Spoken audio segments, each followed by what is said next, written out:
Welcome back to the call slip. My name's Bryce. My name's Haley. This week... Oh, wait, hold on. I do need to say something. Yeah.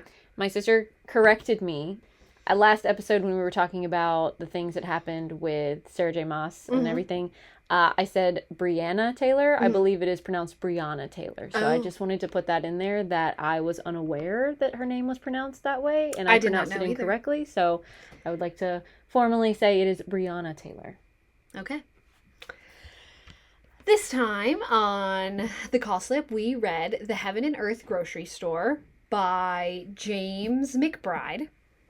Summary of this book is, in 1972, when workers in Pottstown, Pennsylvania were digging the foundations for a new development, the last thing they expected to find was a skeleton at the bottom of a well.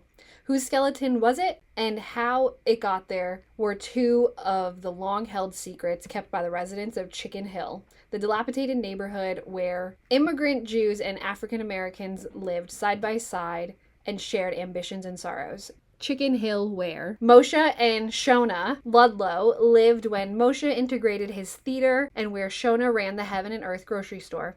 When the state came in looking for a deaf boy to institutionalize him, it was Shona and Nate Timblin, the black janitor at Moshe's theater, and the unofficial leader of the black community on Chicken Hill who worked together to keep the boy safe.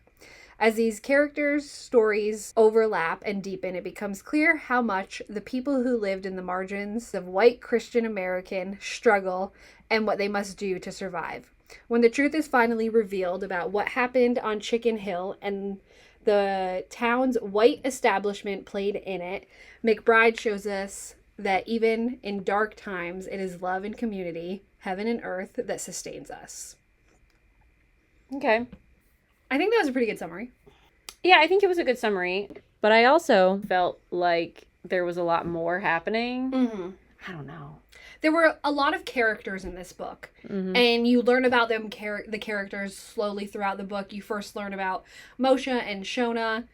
And then you learn their story. And as their story develops and things happen in their lives, you learn about the other characters. And then this young boy, how he comes into it. And then different parts of the book that play into why specifically things don't happen that way, and then it kind of goes into a backstory of another character, and then that character comes in, it brings into how that character then comes into the story. Yeah, I'm gonna be honest with you though, I didn't read the summary before I actually read the book. So I just kind of went in blind. Okay, I did read, I believe I read the summary. Well, okay, what would you rate it? I think overall, and like the story, I would give the book like 3.5, 4. I think the storytelling itself was really good.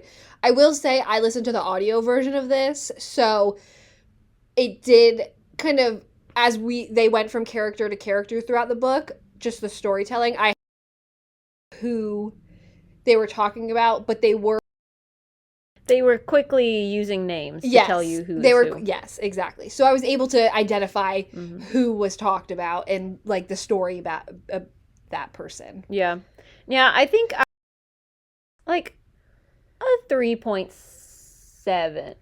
Okay. 3.7. Mm-hmm. I really liked the storytelling. I thought they did a really good job with that. Yes. And I thought they did a really good job of setting up people's backstories. And I think at the end, they did a really good job of tying it all together. It felt like a lot to get to the end, but I do think that you probably needed to know a lot of the stuff that was going on in order to get to that point. I agree. Yeah, there were a lot of people's back history in this book. It was very interesting to learn about them, and just... I liked the history part of it, too. I don't know if it's, like, true history. Yeah, I'm not sure. But I thought it was interesting. Yeah, it was definitely an interesting book. We just wanted to take a second to say that if the pronunciations are wrong, please forgive us. We listened to the audiobook and we are using the same pronunciation. Spoilers are ahead if you do want to read this book. Come back later. If you don't, keep on moving along. So you start off the book with, there's these two people, or these two investigators, police officers, I believe, that go up to, whose house was it? It was someone who is, in quotes, called the Old Jew. Yes. It was his house. It was his house. We don't know who that is. I don't think we ever find out who that is.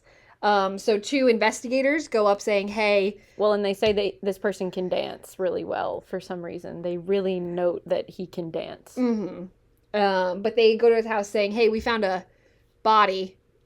In a well. In a well that was dug many, many years ago.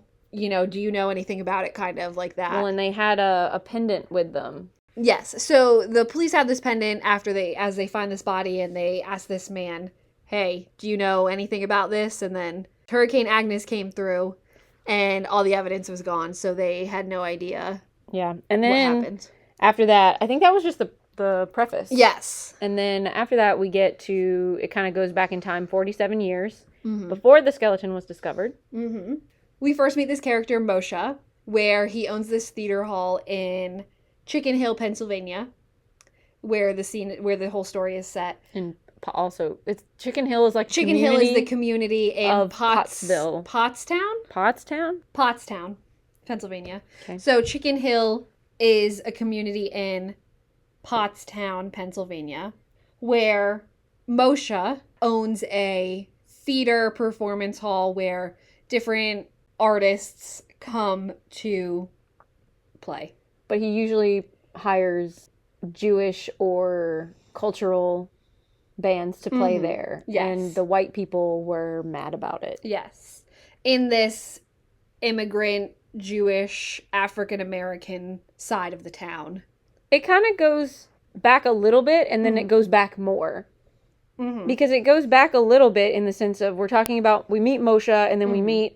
it's his opening night of the theater. With Mickey Katz, come see the great Mickey Katz. Yeah, and there's a guy that shows up, a Jewish man, who comes mm-hmm. in, and he tells Moshe, like, I'm not looking for a wife, I'm here to dance. No, I'm not here to dance, I'm looking for a wife. Oh, is that what he said? Yes. Oh. I'm not here to dance, I'm looking for a wife. He came here to find a wife. But he was dancing. But he was dancing with all the ladies. And they were saying, like, oh, he is one of the best dancers mm-hmm. that they had ever seen. Yes. And then I feel like it went back in time and it talks about the Heaven and Earth grocery store is the only Jewish grocery store mm-hmm. in the area. They're talking about the opening of the grocery store, yeah.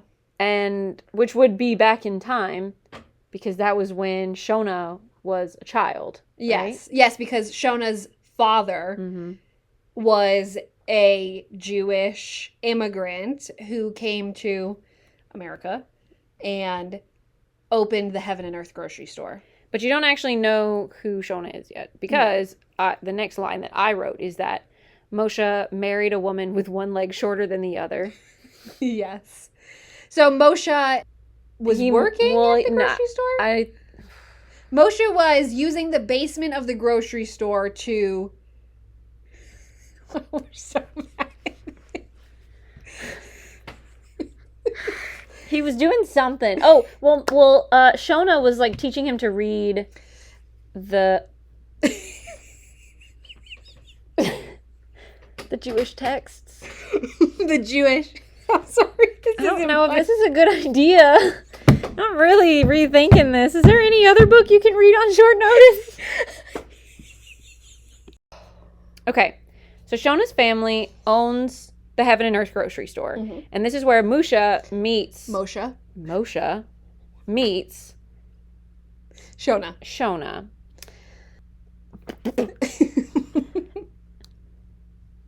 He marries this woman who's one leg shorter than the other. Come to find out it's because she had polio as a child. Good for her for recovering from polio. You know, like, really. That didn't happen a lot. And there was then we go back to the opening night mm-hmm. of, do you remember what it was called? What his theater was called? Or did it ever say? I don't know. All I know is Mickey Katz was coming that night. Okay. I don't know if it ever actually said what his theater was called. But that Jewish band was such a big hit mm-hmm. that he then hired a colored band. Yes. Which was...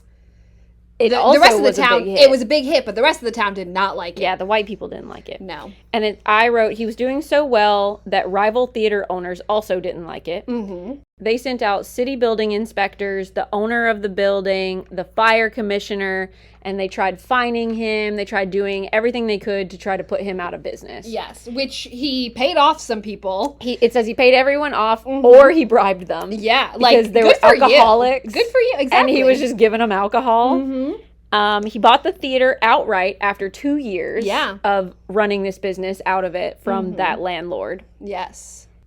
My next notes just say that the Jews were leaving Chicken Hill, but Shona didn't want to leave because that was her home. Yes. And the grocery store that she kind of grew up in, because they had an apartment above the grocery store, yeah. They lived above the grocery store where her parents used to live, and then her mother passed away, and her father left the area, I think somewhere else, closer to Pittsburgh, I think they said. He moved closer to somewhere. Closer to the city. I think. I think he went to a home. Yes. So then they moved up there because they got married.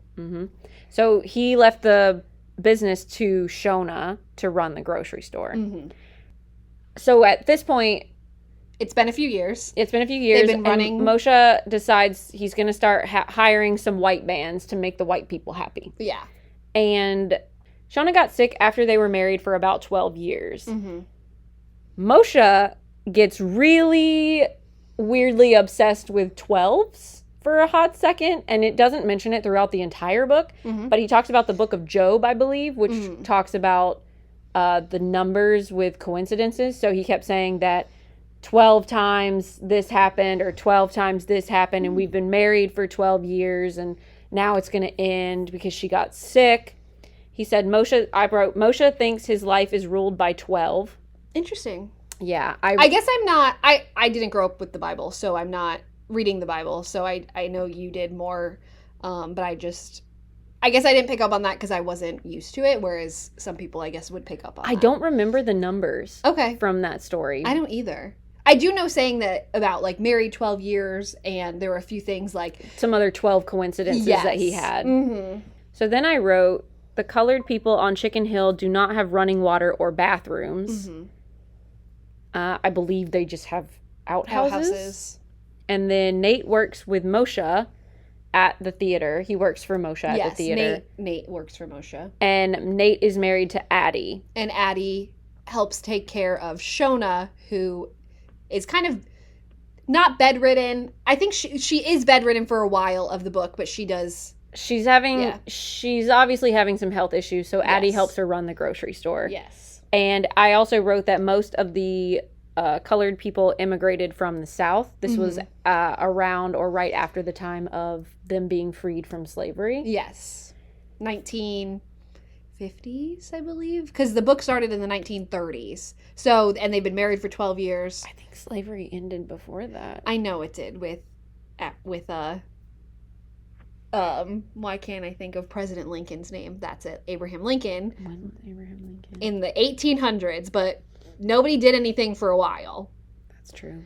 So, I don't have an exact answer on that, but... Did it not give us a date at all on this? It says that in the summary or anything? In 1972, but you go back 40 years. You go back 47 years? Was it 40 or 47 years? 47. So, but then that's when they first meet, and then you add 12 years. What's the date on that, please? This says 1972. Okay. I don't think that was the date that they met. They met before. 1972 minus 47 is 1925. But then if they've been now married for 12 years, that's 1937. But was it that went back 47 years before they were married, or did that go back in time when they were already married and it was the end of the 12 years? Like 1925 was the end of the 12 years. Yeah. Instead of 1937. I'm not sure. It doesn't say, I don't believe it says that. I think it just says 1947, you go back 47 years.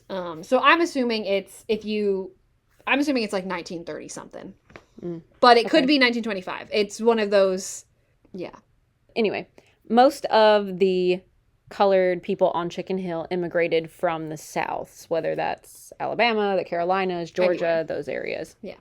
So then one random night, I wrote down that this dancer that had come to the theater showed up at Moshe's grocery store. Multiple times.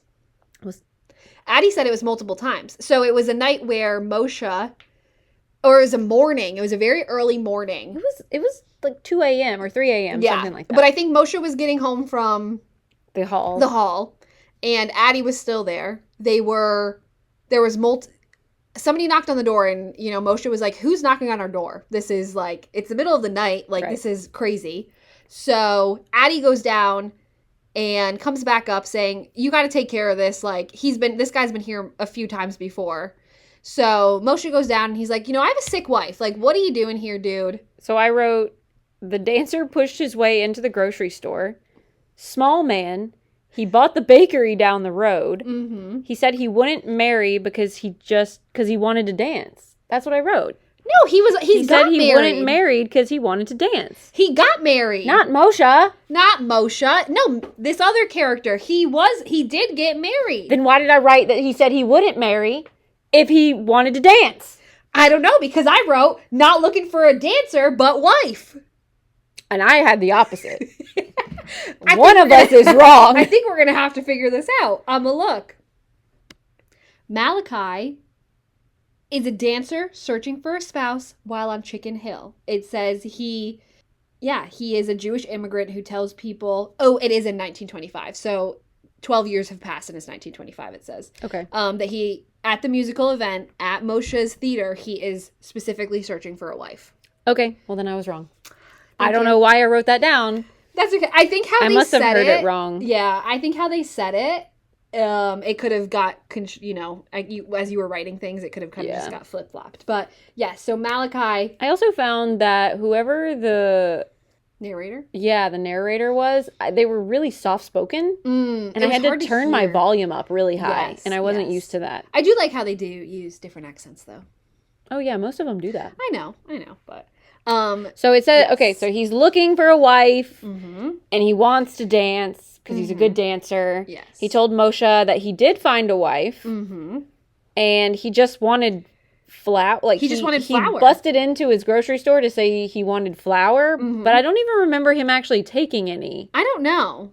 I think Moshe was like, get your flour, and Moshe went back upstairs. Okay. So but around this time is actually when we find out that his name, the dancer from the dance hall, is Malachi. That's his name. Yes. And he came to get flour to make challah bread. Challah bread, yes. Mm-hmm. I then wrote, Shona's fever broke 2 days later, and she slowly got better, even though she needed, she was told she may need a wheelchair for the rest of her life. Malachi brought Shona some challah every day. He said that the bread will bring healing, but he gave it to Moshe instead of just bringing it straight to Shona. Yes. And Moshe offered it to Nate, and Nate refused to take it. And so that's because it doesn't taste that great, because he does not know how to bake. Yeah, he did say that it tasted bad. And then Moshe then threw it to a dog on his walk home from work. And it says Moshe lied to Malachi that he did bring it home to give to Shona. The dog apparently would harass him every day on his way home. So when he threw him the challah bread after that, the dog never bothered him again. Good for him. I think this is like magic bread. I can't prove it. Okay. But it seems suspicious in the way that it all kind of went about. Okay. I mean, Shona didn't even get the bread. Yes. But didn't he meet Shona? Like Malachi? I don't remember. I don't remember either. I think Moshe wanted Malachi to meet Shona, and he was like, in time, I will. Moshe gave Malachi a meshuzah that said greatest dancer. That's what yes. But it's got an actual name. Yeah. Malachi said to give it to Shona. Malachi was a bad baker.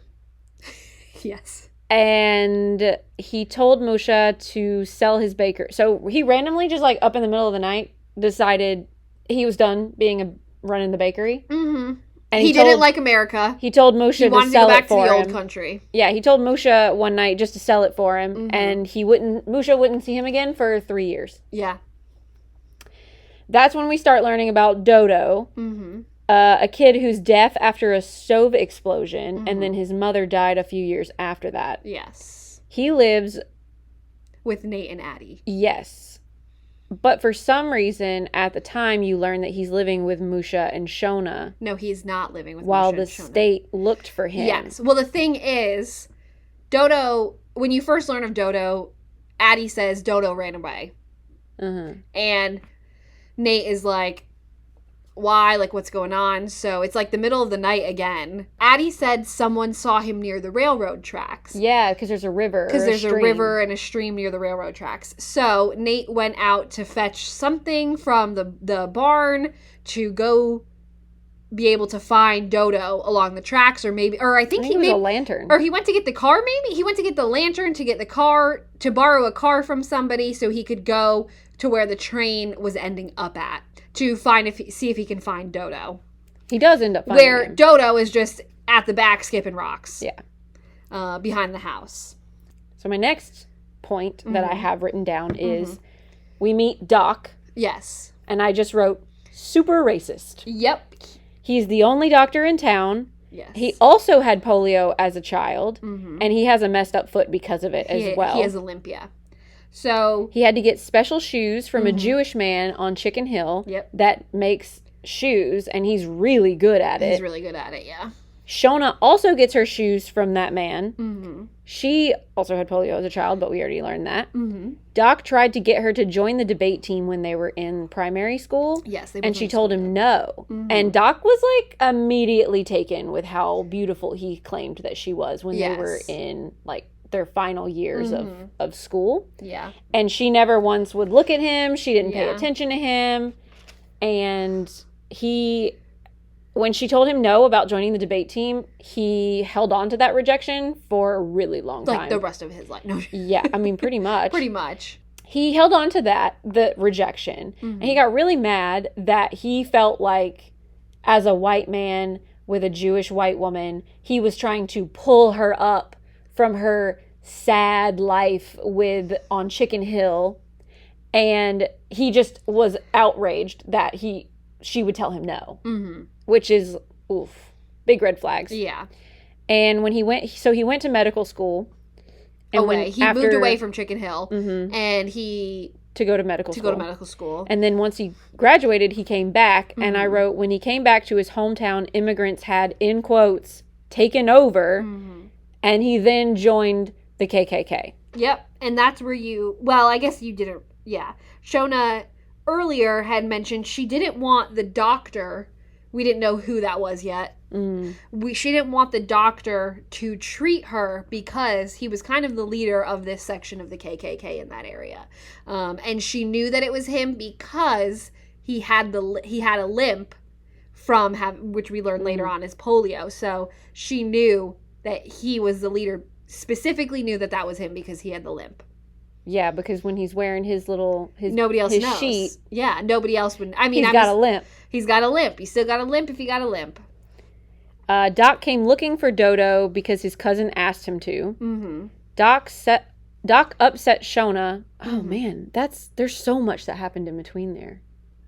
Yeah, because you learn about the story of Shona's dad coming to the U.S. and how the grocery store came to be. Yeah, I was not very good at taking notes. I wasn't either. So, after we learn about Dodo, we kind of learn how the Heaven and Earth grocery store came to be, where we learn the story of Shona's dad and how he came from. I know we kind of touched on this a little bit because it did touch on it in the book a little in the beginning, but it does say that, Shona's dad immigrated. He landed in New York City, ended up not liking that because it's New York City, and moved to Pottstown, Pennsylvania, where Chicken Hill ended up being. And he was then able to buy out the grocery store. Or I think he made the grocery store. He built it? He built the entire thing. So Shona's dad built it with a few other carpenters in the area. You don't learn how Moshe or Shona's parents meet. You just know that they're married, and after the grocery store is made, they're married, and Shona's alive. Shona was born, and poof, and now it's, she's married, and now they're not there anymore. You also learn about you also learn the story in this time of Bernice. Oh, yes. And Bernice used to be She used to be best Shona's friends. Yeah, she used to be best friends with Shona because they lived across the street from one another. Mm-hmm. They are right next door, one or the other. Yeah, and they went to school together. They would walk to school every day together. Yes. No. They would walk to school together in the beginning. Is she, though? Yeah. Because her brother is Fatty. Oh, that's right. Yes. Sorry. My brain couldn't think. I don't think they ever tell us what Fatty's real name is, do they? No, they don't. They only refer to him as that, which I find is kind of mean, but yes. Whatever. So, you learn the story of Bernice, where Bernice and Shona were in a sewing class together at school, and they were asked to sew a dress. When they both presented it to their teacher, Shona, the teacher gave her great, or at least a good remark. They don't really say that it was bad. And when they got to Bernice's dress, they were like, all of this is wrong. This is bad. And they started ripping it apart. And like, you should have done this, this, and this with it. When Shona... It wasn't an approved stitch. Exactly. When Shona had the exact same dress. Because they both worked on it together. Yeah, they both worked on both dresses. The same stitch. Same pattern. Mm-hmm. It was just different colors. They were different colors. And we later learned that... Well, Bernice then kind of blamed Shona for it. Because she said that she had sabotaged her dress in some way. Because they had made one girl's dress and then they had made the other girl's dress together. So they both worked on both dresses. Yes. So that's when she stopped, like, hanging out with Bernice, Shona. like, went home that day, and then after that, they, like, never talked ever again. Yeah. And you learn now that at this moment, still next door, I believe, yes, Bernice has 7 children. And they don't all have the same dad. They mention that a lot. They did mention that for a lot. And so at this time, Dodo was mad because he was given a note saying that he's supposed to go live in, like, they're going to take him because his mom is dead. He needs to go to a special home. So he needs to go to a special home. Or for a special school for children with special needs or something. Yes, just special because disabilities. Because he can't hear. Deaf because of the kitchen explosion. But it sounds like he talks just fine. Yes. And he reads lips. And it because for the most of his life up until that point, he was hearing. So I think he can probably speak fairly well. Yeah. And he knows how to form the words because, sometimes the people who don't hear have issues with, like, S's. Because they don't, they don't know because they've always been deaf, but I think he wasn't at one point, so he probably speaks. He does know how to, So, at this point, Shona and Dodo has been living with Shona and Moshe for at least 4 months, but someone is telling the cops and the doctor that... Yeah, because they're hiding them. They're just trying to, like, get him through so they can figure out a plan to get Dodo to South Carolina, I believe. That is their whole plan, getting him enough money to get him to South Carolina where he can live out the rest of his life with some other family members down there. We're also introduced to Fatty and Soap in this time.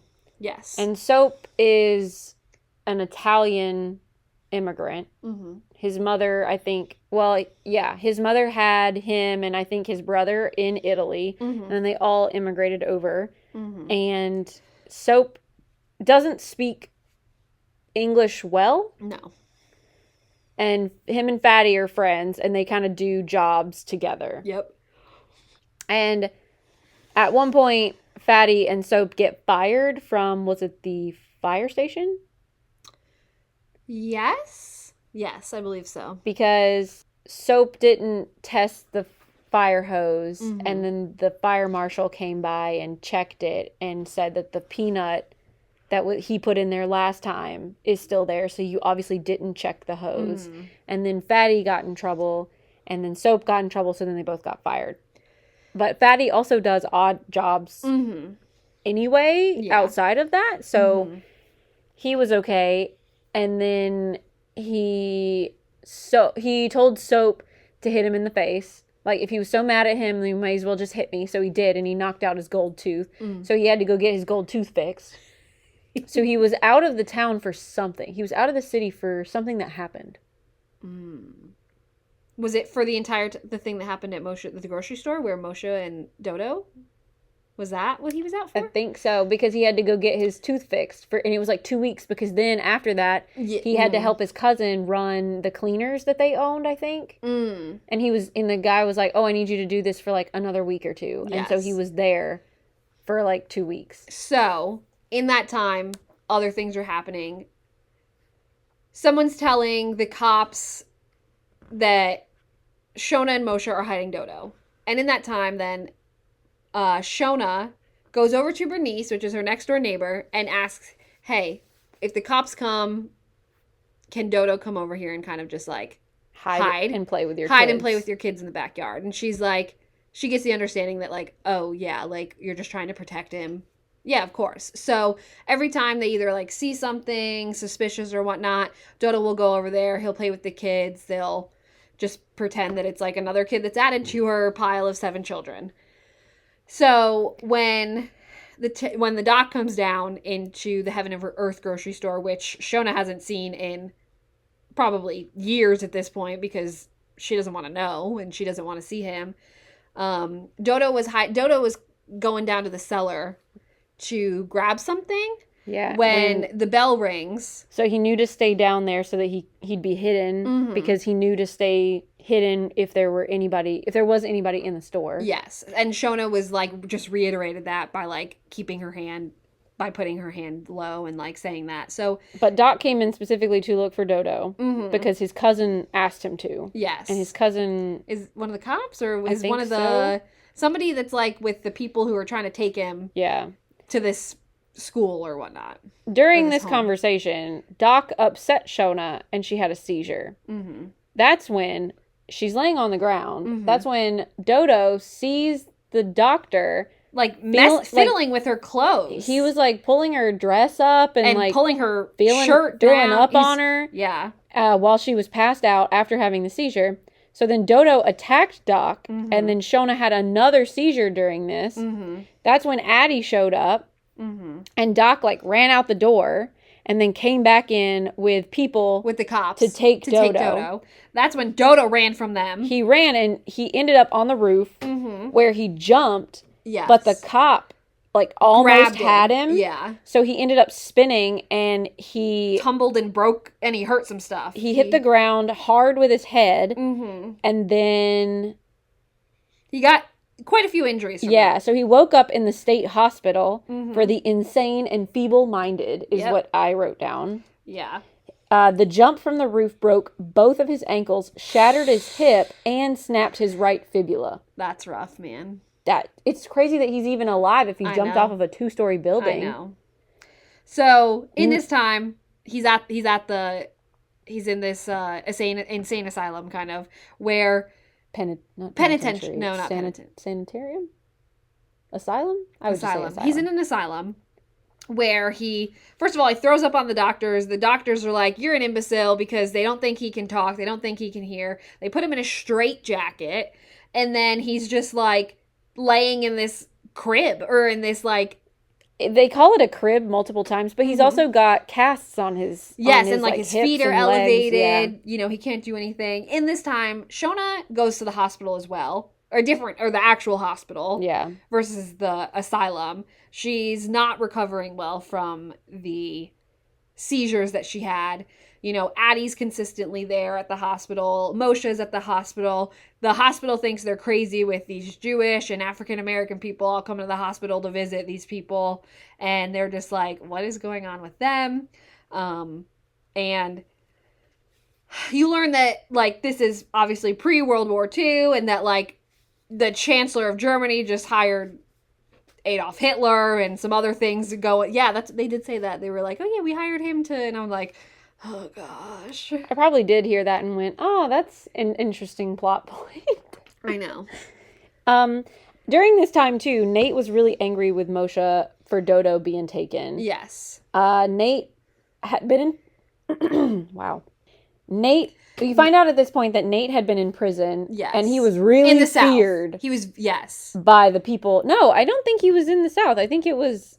around Pennsylvania, because that's where Fatty was in prison. Oh, that's true, yes. So you find out he's like super feared within the prison because Fatty went to prison for something. Mm-hmm. I don't remember what it was. Yeah. And that's when he kind of made somewhat enemies with the older guy that lived in there. I think his name was Dirt. I think they called him like Dirt or something. Yeah. And he watched Dirt just maim this other inmate. And that's when he went to apologize to him about like, oh my goodness, I'm so sorry if I've offended you in any way. I am so sorry. Where then he learns that he's also from Chicken Hill and he knows Nate. And he has a lot of respect for Nate. However, Nate's last name is actually Love. Mm-hmm. And at this point, we're trying to figure out who told the cops that Dodo was living with Moshe and Shona. Right. Mm-hmm. And we learned that Reverend Spriggs was told by one of Bernice's kids that Dodo was there and would play with them. Mm-hmm. The Reverend told the state or Doc. Nate... Probably both. But I don't know if that was ever confirmed because I feel like at the end of the book that wasn't true. Yeah, we don't know. We don't really know who told the state / Doc that like, hey, Dodo's over here. Dodo's over with Bernice's kids playing. So we find out that Shona dies. I wrote lots of stories come into play. Shona dies. They're trying to get Dodo back. I wrote, Shona died. Paper is trying to help Nate and Addie get Dodo out of the special school. But Paper is someone who lives in Chicken Hill, and she's a big old gossip. Yeah. It's what she does. She sits on the porch at the grocery store once a week, and she just trades gossip. But I will say, I love that Dodo kind of meets a friend in the asylum called Monkey Pants. Yeah, I just wrote down Monkey Pants. So Dodo and Monkey Pants are kind of just like getting to learn each other. I think Monkey Pants, they said he has cerebral palsy. That's what they said he has in like today's terms. Yeah. So at that time, they obviously didn't know what that was. So he's kind of got... He only has use of his left arm. The other three are kind of spasmy. Yeah. And he can't talk, but he does make sounds. Yeah. And he can make facial expressions. Yes. So in this time where they're cribs, like in cribs right next to each other. Are right next to each other, and they are able to kind of figure out a language between the two of them and talk. Mm-hmm. So in this time, then they're kind of becoming friends where, what's this guy's name? I didn't write it down because I didn't like him. The attendant? Yeah. I didn't write anything down about him because I didn't like him. It was deeply upsetting. Yeah, I didn't write much about him because I like everything about him. There were, the first time that you meet him, Monkey Pants is terrified. He curls into a ball. He's whatnot. He's like shivering. He's shaking. He soils himself. And I don't want to even say his name because I don't even remember it. But he called himself Son of Man.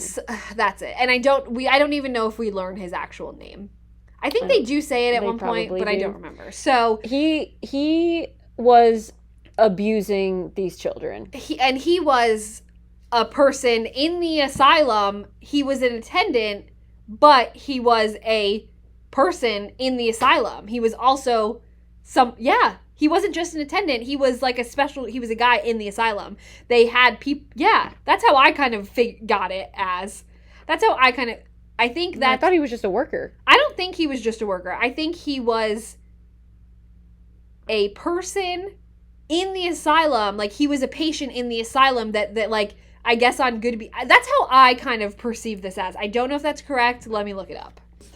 Okay, so we find out that Son of Man is an attendant in this insane asylum. And so in the block where Monkey Pants and Dodo are. Mm-hmm. So when he comes over, Monkey Pants soils himself, he curls up into a ball, he's like shivering and like kind of has a seizure himself, where then he comes up to Dodo and he asks for his name, and Dodo's pretty much like frozen, just staring like, oh, why is like Monkey Pants acting like this? Where then he abuses the children. I'm assuming he probably does more than just... It's pretty much... abuse more than just the children. I think he really...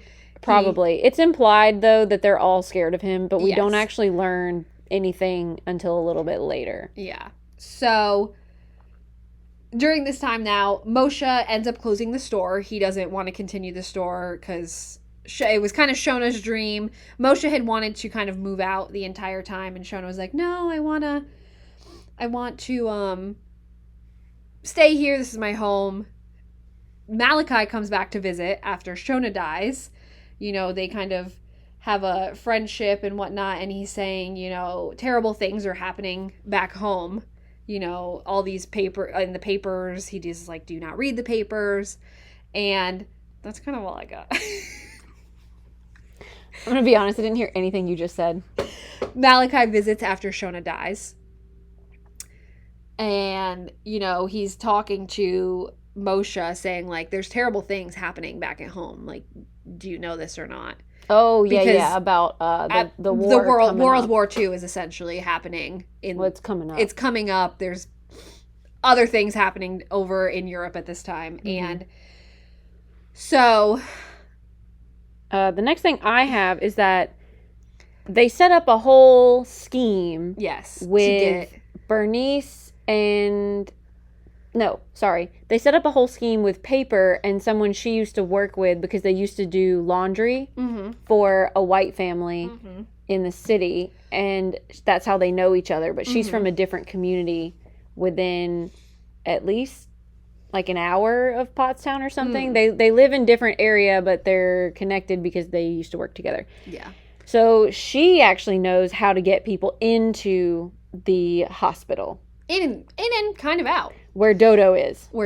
So she talks about these underground tunnel systems that this young boy had also once escaped from. Yeah. Or maybe not escaped is the right word, I guess. Penhurst. Penhurst is the hospital. Yes. So he has gotten out successfully and got to the big city and is living there now. Yeah. And there's a guy who delivers eggs and coffee every day to the attendants at the hospital. Yeah. And he apparently uses those tunnels in order to get coffee and eggs to them while it's still warm. Yes. So while this plan is in motion, there's also another plan in motion going on of getting water to Chicken Hill. Yeah, because apparently there was frogs in the water at the Jewish church. Yes.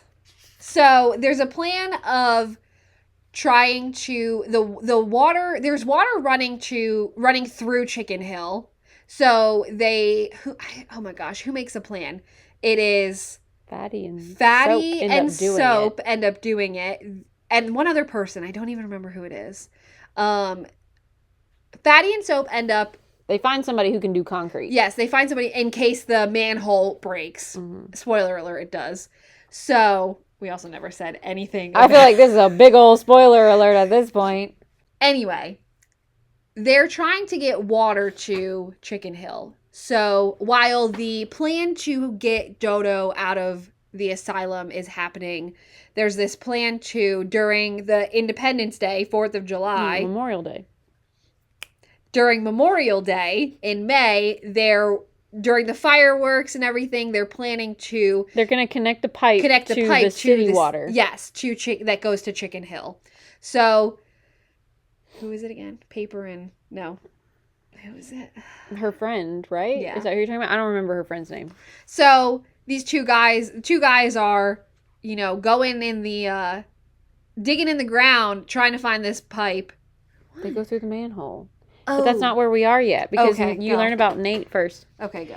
So Nate was supposed to go meet this guy, but Nate was also supposed to bring the instruments to the parade for the Memorial Day for the white people, because apparently they do a reenactment or something where they wear traditional the costumes from... The British are coming. The Independence War. What was it called?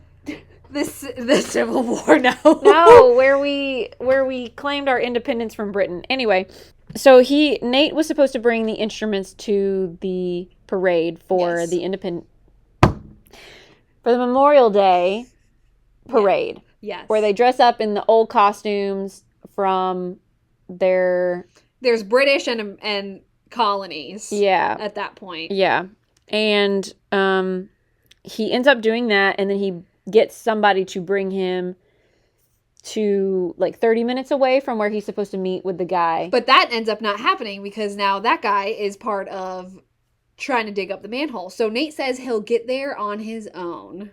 Okay. Yeah, there was a lot. There was a lot happening. Lots of plans happened, and then there was lots of changing of plans. So Nate has to get to this egg guy on his own. So he does end up making it. But we don't realize Yeah, that. you don't find that out because the guy gets there, he waits around for him, and then he never shows, so he just leaves. And the guy has to leave super early in the morning, at like 3 in the morning. So he was like, I'll meet you. They originally planned the time for 11 p.m., and he never ends up showing. So, going to fetch the eggs and then coming all the way back to the institution takes a while. So he gets down into the tunnels with the cart and the mule, and he realizes that the mule's having some trouble, like a lot more trouble than normal, and he's worried that this mule is gonna die because he's old. He's like, oh no, if he dies down here, I don't know how I'm gonna get all this stuff because out. He's not supposed to really be down there, right? Come to find out, okay, so he makes it to Ward C, I believe. C1 is where Dodo is, and Son of Man, but before that, though, we find out that Monkey Pants died. Monkey Pants has died, so Son of Man pays them both a visit where Monkey Pants throws feces at Son of Man. Because he is actively trying to abuse Dodo. Yes. And so Monkey Pants saves him. And because other attendants come in, the lights turn on. Yeah, and then the doctor starts asking questions like as to why there was the setup the way it was, because they weren't supposed to be that way. So why was Son of Man standing there? And like now that Dodo has pretty much recovered from this, his casts are off. He off. Shouldn't be in this crib anymore. He should be moved to a bed. So it's all just a little wishy-washy there. Wishy-washy? Oh, not really. No? I guess that's true. It's all just... He got caught, and he's trying to backpedal and get his way out of it. He's like, oh, I was just checking. I don't know. He said something. Well, we didn't hear a lot of what he said because it was from Dodo's perspective, and Dodo couldn't see his mouth to be able to read his lips and he was also turned the other way. Right. So him and Monkey Pants actually end up having a little contest where they could see who could keep their fingers touching until one of them quits or gives up. Because they didn't want to fall asleep in the event that Son of Man were to come back. Yeah. And after that night, Monkey Pants does end up passing away. Yes. But that was the same morning, into that morning, that Nate has, you find out, stowed away on the man's cart. So he gets down to where Son of Man is working, and Son of Man essentially tries to beat this man with a sock with a bar of soap in it. And because somebody has given Son of Man the slip that he's supposed to be taking a kid out. Right. So he goes down, starts beating the poor old man that does the egg cart. And Nate crawls out of the cart and starts beating Son of Man. And stabs him in the heart with the knife. Yeah. So Son of Man dies by Nate. Nothing else really comes of it. Nate goes up to get Monkey Pants and... Well, no. Nate goes up to get Dodo. Nate goes up to get Dodo. And they make it out. They get on the train. There were 2 attendants that work for the train, the train union. That were told to pick up these 2 men. And they got paid for it. Don't ask any questions. Here's your money. Just do this. And they did it, and they made it out. And then you don't really see anything else about them until you find out that he has lived a full life in North Carolina, where Dodo has had kids. He got married. He had kids. Yeah, and Nate and Addie had moved down there as well. So in the meantime, while this is happening, the water gets connected. Yes. And they need to now cover this hole because the the manhole Yeah. broke. So I have Fatty and Soap got the water to the church and broke the manhole cover. Yes. In half. Yeah. And it fell into the well. Yes. And they weren't able to get it back out. Mm-hmm. While waiting to replace the cover of...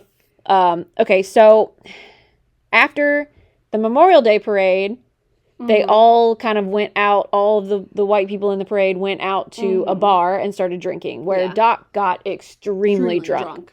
He ended up... There was a firefighter who worked for the city who actually did not like Doc's friend. Mm-hmm. And Doc and the friend ended up wearing 2 different colored jackets. Yes. But the friend's jacket, I think, ended up at the bar next to him, and he ended up picking up... man who gave him the shoes. I don't think he was friends with that man. He didn't like him. He resented the fact that he had to go to him because he was Jewish, and he had to get shoes from him because he was the best. Then who was... Okay, then... And he didn't like his sons either, who took over the business after him. Okay, then I don't remember. Who was Doc's... He did have to, like, treat his foot. Who was Doc's friend in the Heaven and Earth grocery store?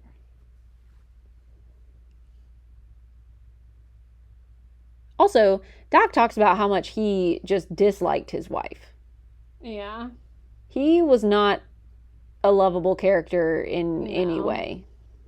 Definitely not. I mean, he was intentionally likely, but... There's like 5,000 people in this book. So there was a lot of characters.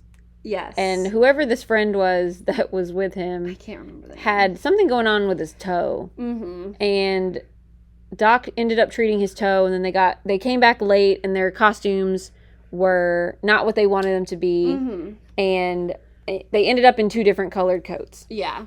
And by the end of the night, somehow Doc mistakenly picked up his friend's coat. Yes. Where I guess a firefighter that works for the city was waiting for Doc's friend to leave because he had a score to settle with him in some way. Yeah.